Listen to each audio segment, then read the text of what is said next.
बिस्मिल्लाहिर्रहमानिर्रहीम। आज की इस वीडियो में हम इंशाल्लाह ये बयान करेंगे कि हमारे गुस्ल में कौन कौन सी गलतियां हैं। गुस्ल का तरीका तो आप सुन लेते हैं, पढ़ लेते हैं, लेकिन ये इस तरफ तवज्जो नहीं जाती कि हमारे गुस्ल में कौन कौन सी कमी रह गई है।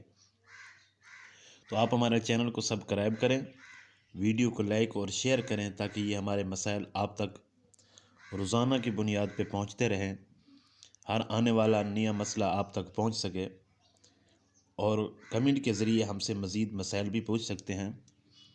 तो सबसे पहली बात कि जब गुस्ल हमारे ऊपर फ़र्ज़ हो जाता है, किन बातों से फ़र्ज़ होता है वो हम इंशाल्लाह आने वाली वीडियो में बयान करेंगे। तो गुस्ल जब फ़र्ज़ हो जाता है तो उसके फ़ौरन बाद गुस्ल कर लेते हैं। तो जब हम इस्तिंजा पहले कर लेते हैं, गुस्ल पहले कर लेते हैं, तो उसके बाद जब कतरे आते हैं तो फिर हमारा गुस्ल वो नहीं होता।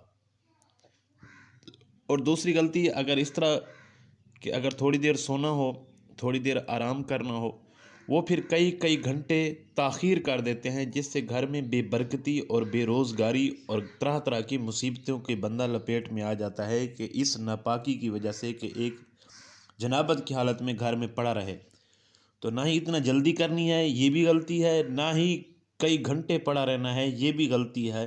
तो इसके लिए ये है कि कम से कम चंद कदम चल कर जब आपको तसल्ली हो जाए उसके बाद गुस्ल कर लें।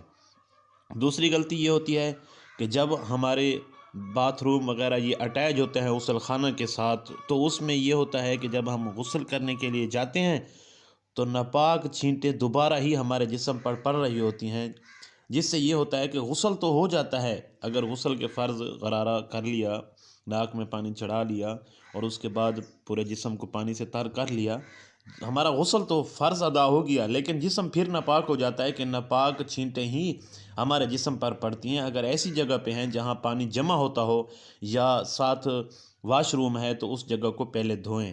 अगर पानी जमा होता हो तो बाहर निकल के फिर उन जगह पर पानी बहाना ज़रूरी होता है जहाँ तक पानी था। ये दूसरी गलती होती है। इसके बाद हमारी तरफ से गलती ये होती है